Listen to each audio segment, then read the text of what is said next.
Salam sejahtera dan salam Malaysia Madani. Bersama saya Javini Jimlajim dalam Berita Pagi Sabah edisi Sabtu 10 Ogos. Parti Gagasan Rakyat Sabah PGRS akan mengadakan Perhimpunan Agung pada November ini.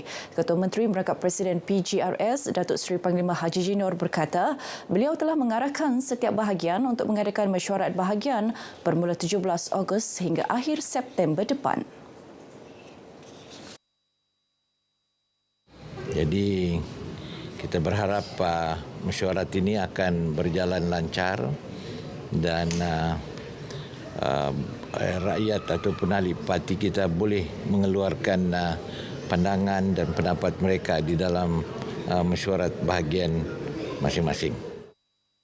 Beliau ditemui media selepas menghadiri mesyuarat ahli Majlis Tertinggi PGRS. Datuk Haji Ji memberitahu jumlah keahlian PGRS hampir 300,000 orang dan dijangka bertambah sebelum Perhimpunan Agung akan datang. Pihak berkuasa tempatan PBT dan agensi berkaitan disaran bekerjasama dengan kerajaan negeri untuk menyelesaikan masalah setinggan di negeri ini. Ini termasuklah larangan untuk membina struktur setinggan di atas tanah milik kerajaan.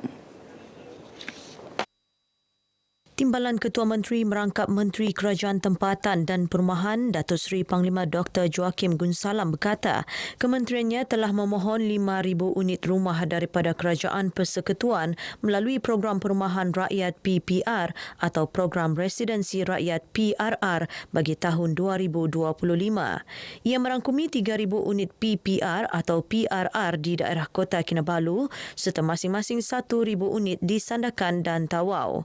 Beliau berharap adanya PPR dan PRR ini dapat mengurangkan masalah struktur setinggan di negeri ini.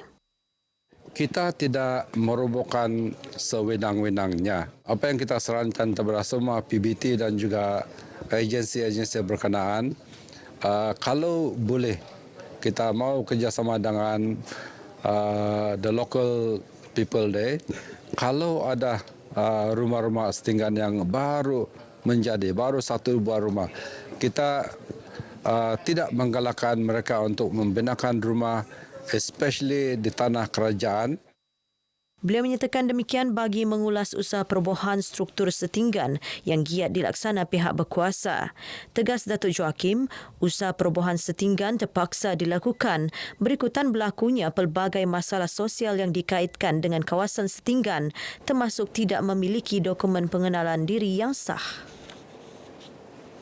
Golongan pelajar disaran memanfaatkan peluang untuk menimba ilmu bagi meningkatkan pengetahuan masing-masing. Ini kerana pendidikan adalah antara elemen paling efektif untuk keluar daripada kepompong kemiskinan.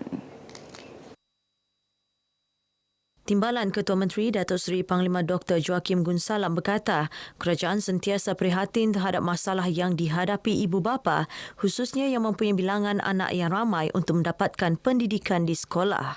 Justru kerajaan sentiasa memberi bantuan pendidikan kepada golongan kurang berkemampuan daripada peringkat sekolah rendah hingga ke peringkat pengajian tinggi. Kita ada 50 pelajar daripada golongan B40 ataupun yang daripada Senarai Kasih telah menerima bantuan Yayasan Sabah. So kita terima kasih kepada Yayasan Sabah juga.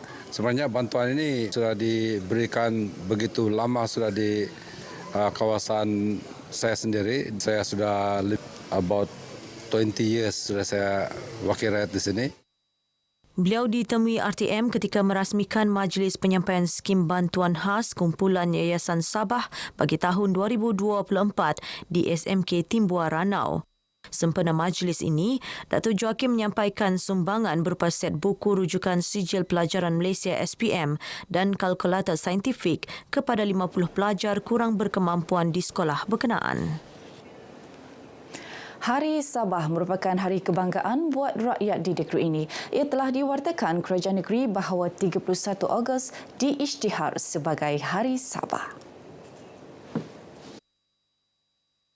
Mereka yang ditemui menyifatkan Hari Sabah sebagai wadah memupuk semangat perpaduan dalam kalangan rakyat berbilang kaum di negeri ini.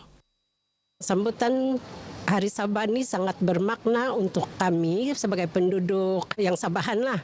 Sebab dia boleh menyatu padukan semua suku kaum. Sebab dalam Sabah ni berbagai suku kaum.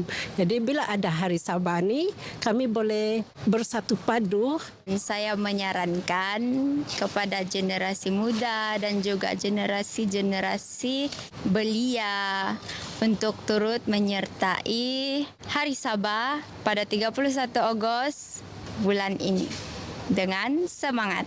Saya galakkan untuk semua golongan muda untuk datang support mana-mana aktiviti yang berkaitan dengan Hari Sabah. Karena hal ini melalui aktiviti yang dianjurkan kita dapat berkumpul sama-sama dalam berbagai bahasa, bangsa, agama, budaya, berkumpul satu tempat, dapat mengeratkan silaturahim, berkenal satu sama lain. Sebelum ini, Ketua Menteri Datuk Seri Panglima Haji Jinor mengumumkan Hari Sabah dan Hari Kebangsaan akan diraikan bersama pada 31 Ogos ini. Rakyat negeri ini perlu mengibarkan jalur gemilang sama ada di rumah, premis maupun kenderaan sebagai lambang semangat patriotisme sempena menyambut Hari Kemerdekaan dan Hari Sabah pada 31 Ogos. Pegawai Daerah Papar Mahmud Fuad Abdullah berkata pengibaran jalur gemilang itu juga wajar dilakukan dengan penuh rasa bangga dan hormat. Menurutnya, jalur gemilang simbol kebanggaan, kesatuan dan kedaulatan negara selain mengingatkan rakyat akan pengorbanan dan usaha gigih pahlawan terdahulu yang berjuang demi kebebasan dan kemakmuran negara. Dengan mengibarkan jalur gemilang di setiap rumah, kita bukan saja memeriahkan suasana Hari Kemerdekaan tetapi juga memperkukuhkan ikatan sebagai rakyat Malaysia. Ingatlah bahawa setiap langkah kecil yang kita ambil untuk menunjukkan cinta kepada negara akan memberi impak yang amat besar. Muhammad Fuad menyatakan demikian kepada pemberita selepas menyempurnakan program Kembara Merdeka Jalur Gemilang KMJG 2024 Negeri Sabah bagi daerah Papar. KMJG 2024 Anjuran Jabatan Penerangan Negeri telah memulakan perjalanan mengelilingi Sabah bermula Khamis lalu di Penampang. Konvoi akan menelusuri kesemua 25 daerah dengan 60 hentian melibatkan perjalanan sejauh 2,400 km selama 20 hari. Ahli Excellence Sport System PPD Kota Kinabalu disaran menilai semula beberapa sukan yang berpotensi menyumbang lebih banyak pingat dalam Tamasya Majlis Sukan Sekolah-Sekolah MSS Sabah pada September depan. Ini termasuk memberi tumpuan kepada latihan intensif bagi meningkatkan pencapaian atlet. Focal Person Kebangsaan Kementerian Pendidikan Malaysia KPM Haji Muhammad Arif Tun Sakaran berkata pihaknya juga akan memberi sokongan moral kepada semua atlet yang mewakili MSSD Kota Kinabalu ke peringkat negeri. Kita akan perhalusi bagaimana lagi cara untuk bekerjasama kerana kesukanan adalah sangat penting untuk kita mempunyai kebersamaan untuk memperoleh kejayaan, untuk kita melahirkan olahragawan-olahragawati di peringkat negeri Sabah nanti.